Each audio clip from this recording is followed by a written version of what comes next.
उससे ये पता चला कि इसका गिरोह बहुत बड़ा है, छोटा गिरोह नहीं है, बहुत बड़ा गिरोह है। लगातार फोन आ रहा था और उसके फोन में सबका नंबर सेव था, सेव नंबर से कॉल आ रहा था। कट्टी उठा के वो उधर साइड में जंगल है, उस साइड में भागा। तो 2 आदमी तो भाग गया, 1 आदमी को पकड़ लिया। हेलो, अरे मंदिर में पकड़ गए हो बाबा, मंदिर में चाहो अब अच्छे से कते हमरा लावे गला हो। बहुत बड़े आदमी का उसके सर पे हाथ है, चाहे वो नेता हो, चाहे पुलिस हो, चाहे कुछ भी हो। सुबह से ही वो 3-4 चक्कर लगा रहा था उस पे। बाप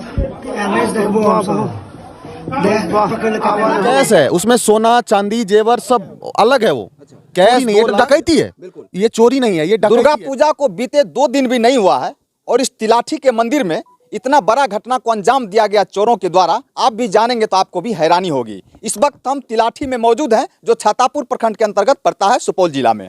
यहाँ पे बताया जा रहा है कि लगातार चोरी की घटना को चोरों के द्वारा अंजाम दिया जा रहा था। इस बार जो है यहाँ के ग्रामीण के द्वारा पहले से सतर्क थे ग्रामीण कि चोरों को इस बार पकड़ना है, और कहीं ना कहीं सतर्कता का एकदम परिणाम वही सफल हुआ और चोर जो है रंगे हाथ यहाँ पे पकड़ाया गया। देखिए, यहाँ के ग्रामीणों के द्वारा बताया जा रहा है कि इससे पहले भी चोरी की घटना यहाँ पे हुई थी।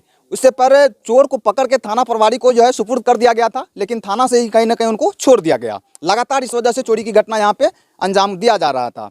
बाकी इस बार जो है यहाँ के ग्रामीणों के द्वारा बहुत सतर्कता के साथ उसको चोर को पकड़ा गया। कैसे पकड़ा गया मैं आपको 1 मिनट में थोड़ा सा बता दूं। इन लोगों का एक कमेटी बना हुआ था, एक ग्रुप बना हुआ, व्हाट्सएप ग्रुप, और उस ग्रुप के माध्यम से सब लोग जो है कहीं ना कहीं शिफ्ट वाइज जो है ना जगे हुए थे। इन लोगों को पहले से लग रहा था, शक था किसी व्यक्ति पे कि यहाँ पे चोरी की घटना को अंजाम दिया जा सकता है। ये लोग पहले से जो है अलर्ट थे और शिफ्ट वाइज ये लोग जो है पूरी रात जग के उनका पहरा करते रहे। और 3 चोर जो है रात के लगभग 11:45 बजे यहाँ पे आते हैं और उस घटना को अंजाम देने का प्रयास करते हैं। पहले आते हैं वहाँ पे मंदिर में प्रणाम करते हैं। बताइए, चोर का बुद्धि देखिए, कितना सद्बुद्धि दिए थे माता रानी उनको। पहले चोर को मतलब पहले मंदिर में जाके प्रणाम करते हैं, उसके बाद जो है ताला को जो है छू छा के देख लेते हैं, फिर वहाँ से वो लोग चले जाते हैं। फिर औजार लेके आते हैं और ताला को तोड़ने से पहले फिर मंदिर में प्रणाम करते हैं और उसके बाद जो है ताला को तोड़ देते हैं। जैसे ही वो लोग ताला तोड़ते हैं, इसके ग्रुप के सारे लोग एक्टिव थे और वहाँ पे चारों तरफ से इन लोगों को फोन से सूचना मिल गई थी। चारों तरफ से लोग उनको घेरने का प्रयास करने लगे थे। जैसे ही वो दान पेटी लेके निकलने का सोचा, बाकी सारे लोग उनके ऊपर हावी हो गए। जैसे ही ये लोग उनको घेरने का प्रयास किए, चोर भागना शुरू कर दिया। बाकी उसमें 3 लोग वहां पे घटना को अंजाम देने के लिए आए हुए थे। 2 लोग तो भागने में सफल हो गए, लेकिन एक व्यक्ति जो है ऑन द स्पॉट यहाँ पे गिरफ्तार हो गए, यानी पकड़ा गए आम पब्लिक के द्वारा। उसके साथ में देसी कट्टा भी मौजूद था। कहीं ना कहीं वो कट्टा चलाने का प्रयास भी किए, लेकिन माता रानी का कृपा रहा कि वो कट्टा उनका काम उस वक्त नहीं किया, नहीं तो यहाँ के कुछ लोगों का जान जा सकता था। चोर जो है कहीं ना कहीं पूरे तैयारी के साथ आए हुए थे, उसके साथ बहुत बड़ा बड़ा हथियार था, देसी कट्टा भी था। और यहाँ के ग्रामीणों के द्वारा जब उनको पकड़ा गया तो यहाँ पे बताया जा रहा था। अच्छा, ये बताइए कि पुलिस कब आई थी आपके पास? पुलिस, देखिए, पुलिस को हम लोग बुलाए नहीं थे। 1 बजे की घटना है। 1 बजे जब उनको पकड़ा गया, पकड़ करके हम लोग बंद किए उसको। उसके बाद ऑटोमेटिक 15-20 मिनट के बाद पुलिस आ जाती है। अच्छा। और पता नहीं कौन बुलाया, कहाँ से बुलाया, हमारे ग्रामीण से तो किसी ने नहीं बुलाया। अच्छा। अब उनको कहाँ से पता चला, कैसे पता चला, हम लोग को ऐसा लगता है कि इनका गिरोह से उनको कॉल गया। अच्छा। जब वो लोग आए। अच्छा, इससे पहले जो चोर को पकड़े थे आप लोग, तो पुलिस उस वक्त तुरंत पहुंच गई थी क्या? हाँ, नहीं, उस वक्त भी पहले भी जो चोर पकड़ा? हाँ, चोर पकड़ाया था, पकड़े थे, हम लोग थे उसमें। और 1-1.5 घंटा बाद पुलिस आई। उसके बाद उनको गिरफ्तार की और थाना ले गया उसको। थाना ले जाने के बाद अब तो कार्रवाई सुबह में होगा, जो भी पब्लिकली है, जो भी है। फिर सुबह में हम लोग 4-5 लड़का थाना गए कि भैया रात में पकड़ के दिए थे, अब क्या हुआ उसका? तो कह रहे हैं, अरे हाँ, वो तो चोर थोड़ी था, आप लोग गलत आदमी को पकड़ लिए थे, वो चोर नहीं था। अच्छा। हाँ, आप लोग जाइए, कोई बात नहीं। फिर हम लोग भी सोचे चलो, अब जब प्रशासन ही ऐसा कर रहा है तो अब कुछ नहीं, अब हम लोग को खुद में सतर्क रहना पड़ेगा। फिर आए हम लोग, फिर कमेटी बना, हम लोगों का ग्रुप बना करके हम लोग अब इतना सजग हैं कि एक परिंदा अगर घुसने का कोशिश करेगा तो सबसे पहले उसको यहीं रख देंगे। अच्छा, एक बात बताइए, जिस वक्त आप चोर को पकड़े थे, कहीं ना कहीं उसके फोन पे लगातार फोन आ रहा था, उससे क्या पता चला आप लोगों को? उससे ये पता चला कि इसका गिरोह बहुत बड़ा है, छोटा गिरोह नहीं है, बहुत बड़ा गिरोह है। लगातार फोन आ रहा था और उसके फोन में सबका नंबर सेव था, सेव नंबर से कॉल आ रहा था। इससे ये पता चलता है कि उसका गिरोह 2-4 आदमी का नहीं है, उसका गिरोह बहुत बड़ा है और बहुत बड़े आदमी का उसके सर पे हाथ है, चाहे वो नेता हो, चाहे पुलिस हो, चाहे कुछ भी हो। अच्छा जी। अच्छा एक बात बताइए, जब पुलिस यहाँ पे आई तो आप लोग उसको बताए कि चोर के साथ इस तरह का 3 लोग और थे, बाकी इनका कॉल लगातार आ रहा था, उस पर जांच करने की जरूरत है, बताए थे आप लोग? बिल्कुल बताए थे कि इसके साथ 3 लोग और थे और इस पे आप लोग जांच कीजिए। वो आश्वासन दे के गए हैं। डीएसपी साहब को भी बुलाया गया था यहाँ पे रिक्वेस्ट के साथ, तो उनको बताया गया है कि इनका गिरोह बहुत बड़ा है, 3 लोग मौका वारदात से भाग चुका है। तो वो बोले कि आप लोग निश्चिंत रहिए, आप लोग चिंता मत कीजिए, वो तीनों को भी पकड़ेंगे। ये आश्वासन दे के वो यहाँ से ले गए हैं। अब उसके बाद वो क्या किए, क्या कर रहे हैं, कोई एक्टिविटी का पता हम लोगों को नहीं चल रहा है। अभी तक जिसको पकड़ा है, दिए हैं, उनके हैंड ओवर किए हैं, उनका भी पता नहीं है कि क्या हुआ है, कहाँ है, क्या कार्रवाई हुई, हम लोगों को कुछ पता नहीं है। हम लोग दे दिए प्रशासन को, हमारा काम खत्म। अच्छा, यहाँ आने के बाद हमें पता चला है कि चोर को भेजने के बाद जो है यहाँ के लोगों को धमकी दिया जा रहा है। हाँ, लोगों को धमकी दिया जा रहा है। प्राय रूप से जो पकड़ा गया है, सुमित जहाँ ये दुकान देख रहे हैं आप पीछे, उनका दुकान है और वो यहीं रहता है। तो चोर भागते समय उनको बिल्कुल मतलब फेस टू फेस धमकी दे के गया है कि तुमको हम पहचान लिए हैं, तुमको तो छोड़ेंगे नहीं। तो हम डीएसपी साहब से रिक्वेस्ट किए थे कि सर ऐसा ऐसा धमकी मिला है, तो इसके लिए आप क्या सोच रहे हैं? डीएसपी साहब बोले कि हम गश्ती भेज देंगे, चौकीदार भेज देंगे। बोले सर वो तो अपने टाइम से आएगा और जाएगा, लेकिन यहाँ पे अगर मान लीजिए 12 बजे रात में गश्ती नहीं आया, उसको मार के चला गया, तो हमारे गाँव का क्षति है।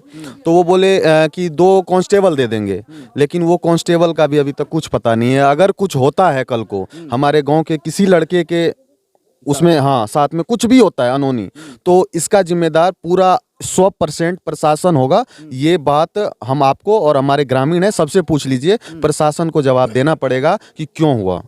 जी बिल्कुल, प्रशासन को जवाब देना ही पड़ेगा। सबसे पहले तो ये जवाब देना पड़ेगा कि यहाँ पे जब ग्रामीणों के द्वारा आपको सूचना नहीं मिली थी, तो फिर आपको सूचना किसने दी? और आप इस वक्त जो घटना स्थल पे पहुंच गए थे, जस्ट घटना होने के कुछ ही देर बाद, तो वहाँ पे आप कैसे पहुंचे? कहीं ना कहीं चोर के बड़े गिरोह के द्वारा आपको सूचना मिली थी, इसकी भी जाँच होनी चाहिए। हम बढ़िया पदाधिकारी से नम्र निवेदन करेंगे, जो पुलिस प्रशासन के कॉल डिटेल्स भी जाँच किया जाए, या कि प्रशासन के लोगों को किसने फ़ोन किया और प्रशासन किसके कहने पर यहाँ पे पहुँची थी, और उस वक्त जब चोर के फ़ोन पर लगातार फ़ोन कॉल्स आ रहे थे, तो उस कौन व्यक्ति का फोन था जो लगातार उस चोर के फोन पे लगातार फोन पे फोन आ रहा है। उस फोन का डिटेल्स भी निकाला जाए और उन लोगों को भी गिरफ्तार किया जाए जो लगातार चोर के कहीं कहीं संरक्षक हो सकते हैं। ये जांच की विषय है और जांच होनी चाहिए हमारे हाँ, ग्रामीण का। बिल्कुल 4 मांग है। पहला मांग तो उसको प्रोटेक्शन दिया जाए जिसको धमकी मिला है, और दूसरा मांग ये है कि जो अभी 2-4 महीने के अंदर जो हमारे गांव में चोरी हुआ है उसका भरपाई हो। बिल्कुल।